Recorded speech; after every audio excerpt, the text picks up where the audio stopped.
Ladies on the Couch. I'm Gemma Cosgriff, joined by Zach Rose, and today we have the absolute privilege of having well-established Australian poet Claire Gaskin. Claire, welcome to the show. Thank you, Gemma. Thank you, Zach. Thank you. Tell us, how did you get started in the world of poetry? I had a great teacher. You know, we all need to really honour our teachers. They're such an important part of all of our lives. I had a teacher who was really passionate about poetry. If you're out there, Pat Clayton, this is, kudos to you. And I made this strange decision. No one else around me was thinking about being a writer. But I decided to be a poet, and then found that, you know, that Melbourne's incredibly vibrant as a literary scene, and you can't throw a rock in Melbourne without hitting a poet. Not that I'm recommending that, but there's poets everywhere. It's a really vibrant community.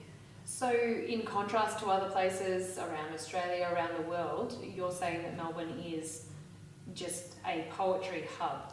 Well, yes, actually, because I'm a bit of a Melbourne snob, and Melbourne is the UNESCO City of Literature because it's got the most bookshops, the most publishing, the most, you can go to a poetry reading every night of the week, sometimes two.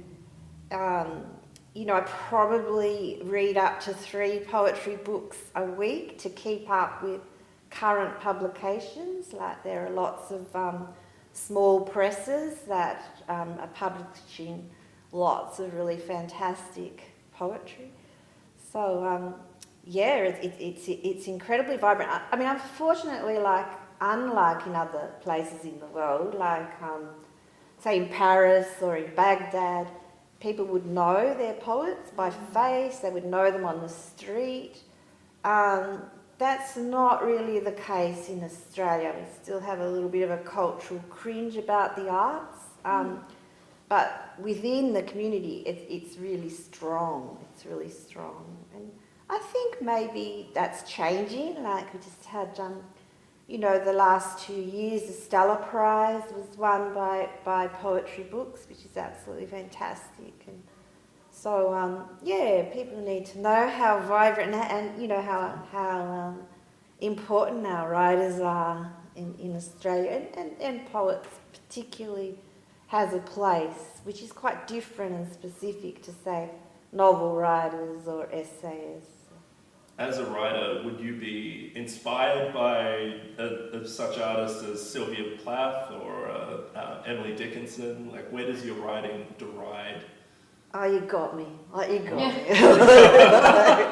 I carried, I was reading Sylvia Plath, when I was young, instead of going to lectures and stuff. And I still love Sylvia Plath. She's an amazing activist, an amazing writer. She was looking at, what it was like to be a wife, mother in the 50s, and saying, hey, this doesn't look so great, and that sort of led to social and cultural change. So she was a bit of a trailblazer, and I think, women particularly still look to her when they're thinking about, this is my reality. It may not be the reality that's being presented to me, but she was someone who was presenting her own reality, even when she was told that wasn't supposed to be her reality. And that's the power of being a writer. And in terms of how you write your poetry, is it a platform for you to have something to say, or are you exploring certain themes that you want a reader to consider and think about? How do you move through your ideas in that process? Yeah, look, I think it's all of those. Every time you speak, it's a political act. Every time you put pen to paper, it's a radical act of resistance. You're having your own thoughts, you're working out what your own thoughts are, as opposed to being told what to think and feel. And then of course, it's incredibly gratifying and fulfilling to go, look, I've created this, there's so much overwhelm, there's so much input, this is my output, I get to sort of see it on the page, it's got an existence outside of me. So for me, it's a life tool, like if something's too intense to contain, it's better out than in. But as I tell students, you don't necessarily deliver that initial vomit on the page to an audience. You deliver a work of art that you've crafted. But I feel for myself, I sort of create a relationship between my reading self and my writing self. Like, I sort of feel like I write myself into existence. And then when I read it, I'm in a relationship with myself primarily first. And then when people read it, I'm actually surprised. But they do. You're surprised that they read it, or you're surprised by their reaction? I'm actually surprised that people read it. Like it's just, it's important for me, and it's important. I encourage students to put their work out there because it's sort of a way of getting rid of it. For some reason, I'm writing from inner necessity. So that's, I suppose, the immediate drive, and then I want to get it out there because that's the next level of sort of letting it go. And then if people read it and interact with it, I am sort of surprised. It's sort of disconnected in a way from that being the purpose. I suppose it's not the primary purpose. Now, you've been writing for over 3 decades. Has your views on feminism in your social commentary, have they changed over time? Oh, absolutely. It's really important for me to listen to younger people, and as a teacher, as a long-term teacher, young people educate me. I suppose the feminism I was involved with when I was young was has a bit to answer for, was a bit blind was a bit white, middle class, was a bit blind to women of colour, to transgender, to other issues that young people, we all need to knock the edges off each other, and yeah. I'm grateful when my young students, pull me up, I need to be corrected, to keep growing, to keep learning, to keep... I really love young people. I love young feminists, young people. I like the idea that gender is a spectrum. I find that's a really helpful thing that younger people have brought to the conversation. Definitely. At the same time as really honouring the hard work that women did to, that have come up through, establishing refuges in Australia, and all the extraordinarily strong women that still are working in policy. Like, I just heard Anne Summers, she did a report on, the choice between domestic violence and poverty, and that she's a writer, and a feminist, and that to see that directly led to policy change, that report directly led to the supporting parents benefit being raised to continuing to when a child's 14 back to nearly where it was at 16. And that excites me, like when a writer and their work directly leads to policy change, which is real change. But also too, we need the arts, to lead to cultural and social change, which comes together with people who've got the stats and figures and research to actually lead to lasting cultural, social change. Of course. Now, you talked about being a teacher too. Yeah, Now yeah. you're inspired by your teacher Yeah. who had a love for poetry. Yeah. When did you get involved in teaching, and how are you giving back to your students? I was just, as you were talking, I was thinking of other great teachers I've had. I started, I did, when I was starting out, there's lots of creative writing courses you can do at unis and TAFEs and stuff now, but when I started out there was less.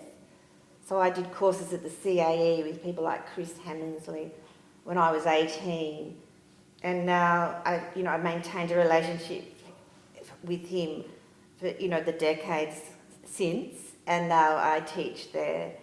So there's this lovely sort of circular thing that happens. I love teaching. I really see myself as encouraging people to break their silences, to tell their stories, and to help facilitate that. And to, just really encourage people to, come to work out, to come from their own inner necessity of what they feel they really need to say, and that's okay to say that. There's no, correct topic, and that we can only know our world one person at a time, one story at a time, one poem at a time. Welcome back to Creatives on the Couch. We're speaking to established poet Claire Gaskin. Claire, tell us about some of your recent work that you've worked on and published. I just happened to have Something you prepared earlier? something I prepared earlier. These are my two most recent books. Ismaini's Survivable Resistance was published in 2021, and Eurydice Speaks was published in 2021 as well. It doesn't mean they were both written in that time. So they're my most recent works, and these couple of books are earlier works. I was looking into Eurydice Speaks is looking at the Greek mythology. Eurydice was left in the underworld, and it's sort of like a feminist revisioning. She doesn't have a voice because Orpheus was the dude, and she was left there in the underworld. And the premise of this book is that the underworld, sort of standing in for depression or a marginalised sort of state, is a valid place to speak from.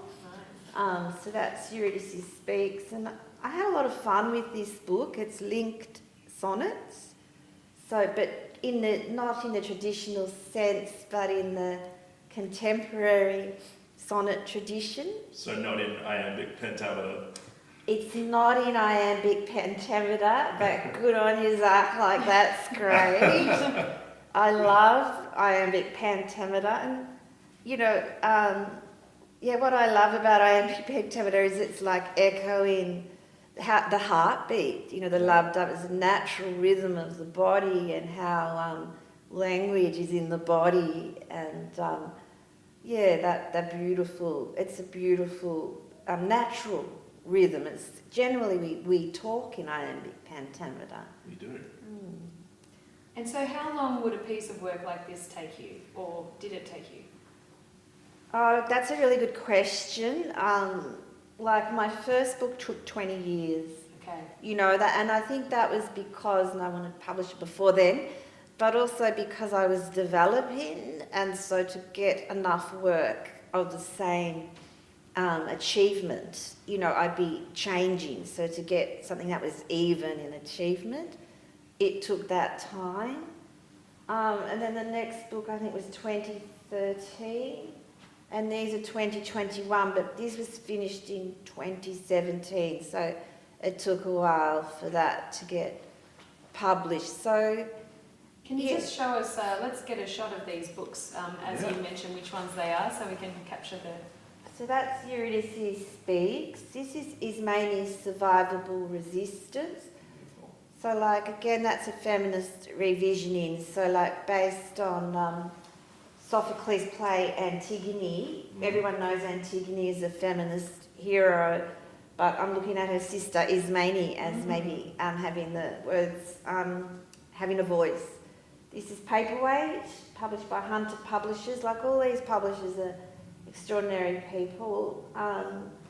This one is Hunter, and this one is Puncher and Watman, and a bud was John Leonard Press. That was my first collection of poetry. Thanks, Claire. We're going to cut to a short break and we'll be right back with you soon. Where can we find these fine books? It's really great to go. It's really great to go to your libraries. Libraries are really important, beautiful places. Thank you, librarians. And to ask your librarians to get them in. Same with bookshops, they can get them from the publisher. But you can also go to my website, clairegaskinpoetry.com, and there's links there to the publishers. Would you like to give us a sample of some of your work? Perhaps Eurydice Speaks. Thanks, Zach. I'd love to. Do you want to choose a page at random for me? Absolutely. Or you... That's the one. That's page 34. Let's see what happens. Okay, so they're linked sonnets. So the last line of each sonnet becomes the first of the next, which, if you're a sonneteer, which it sounds like you are, Zach, that's Yes. sort of disrupted where the Petrarchan Volta would be, and also the Shakespearean sum up. I'll stop geeking about being a sonneteer with you and read this poem. Dying, my mother looked at me like she didn't know me. In that moment, I was known. The space between objects is distance. The time between events is distance. Wooden birthright on the simplification. The acceptance that confuses the diversity of the obscenity with the diversity of seminary. The grave is not the press down on denunciation until it detonates. I feel the hook in my mouth, the peddler in the stream of conserve. I write to resurrect as reaper, her meaning mouth in the precision shambles. She is alive in wakefulness. She is alive in wakefulness. Dying, my mother looked at me like she didn't know me. In that moment, I was known. The space between objectifications is his desertion. The time between eventualities is his distance. The tomb is unmade as I read it aloud. He won't be distracted by the sunset. Fabric restless in the weakness of unexpressed grief. Closing regret over the speckled eggs of my eyes. If I smell you, I incarnate. The taste of the bay in my mouth. I hold sleeplessness to my chest, like a baby we didn't have. I fight fog and fulfillment. Anger clears my head. So I should say that they're sonnet pairs. So the second sonnet is made up of the words of the first sonnet, but using noun substitution. It's a Eulipan technique where you substitute the noun with 1-7 later in the dictionary, and it will often retain the alliteration and similarity in meaning, but bring another layer of meaning. So that might be a little bit of a key to what's happening there. Of course, it's very exciting. That was absolutely beautiful. Thank you so much for reading that for us. Now, you said that there are poetry readings that we can find everywhere in Melbourne here and all sorts of places too, but do you read your work? Yeah, I do love reading my work publicly. I say yes every time I'm asked, and then 5 minutes before I go, who would do that? Really, like. But it is I do love reading my work to an audience, and if you look up Melbourne Spoken Word, it's a website, you'll find that you can go to a poetry reading or two any night of the week in Melbourne. Yeah. Fantastic, thank you. While we cut to a short break, I think people can go to that website and check it out. Welcome back to Creatives on the Couch. I'm Zach Rose with Gemma Cosgriff, and we're here with Claire Gaskin. Hello again. Please tell us, what are you working on at the moment? I'm working on my next collection. So I'm looking at making a collection of prose poetry, which I'm really enjoying. It's sort of quite different for me because I've spent a lot of time working with the line.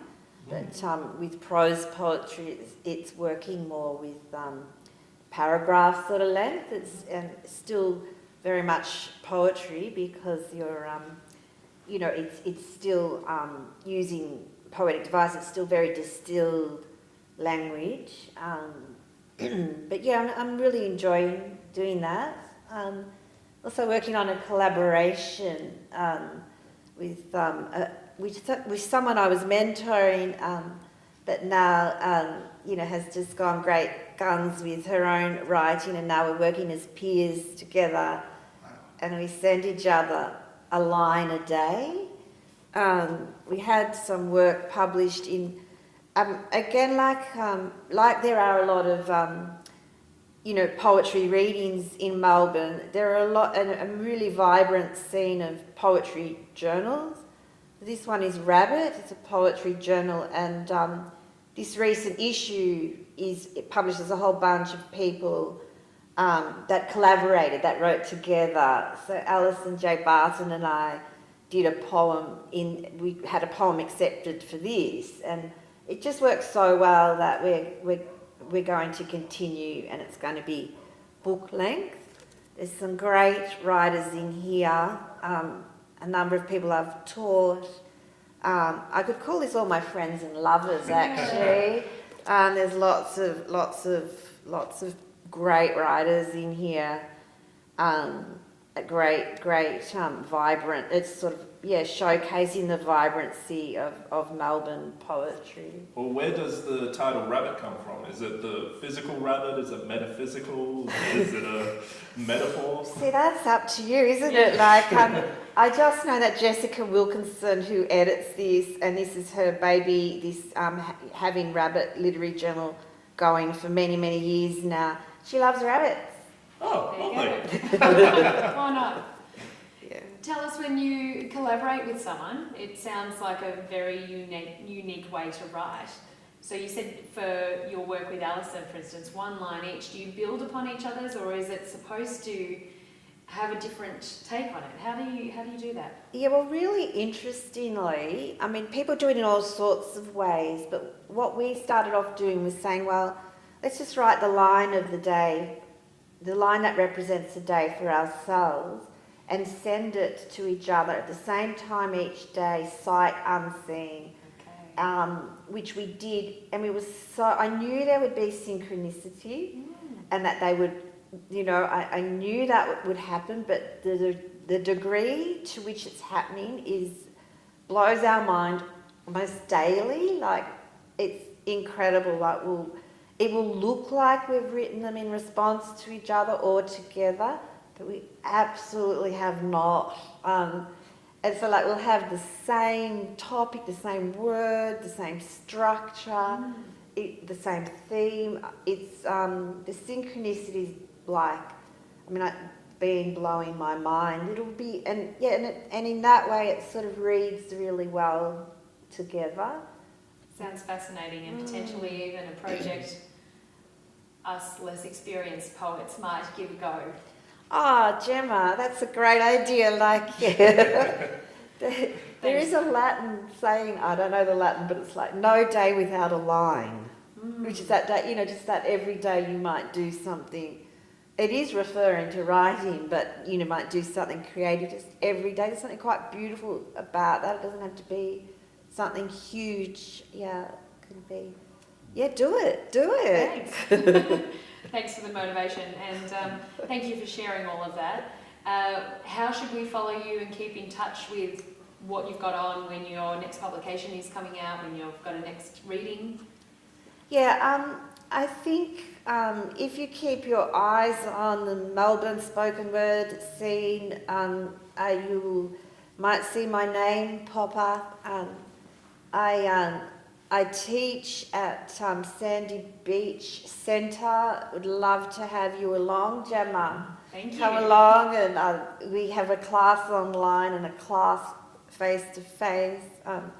I teach at the CAE. I do a poetry course for the CAE, a short poetry course, and people often then go on and do more. But the best place is my website, so clairegaskinpoetry.com, and yeah, you can keep in touch with me, email me through that website. Brilliant. Thank you very much. We will keep on top of that and see where you're up to.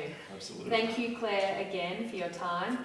Claire Gaskin, established poet, and on behalf of Zach and myself, thank you for joining. We look forward to our next episode with Creatives on the Couch.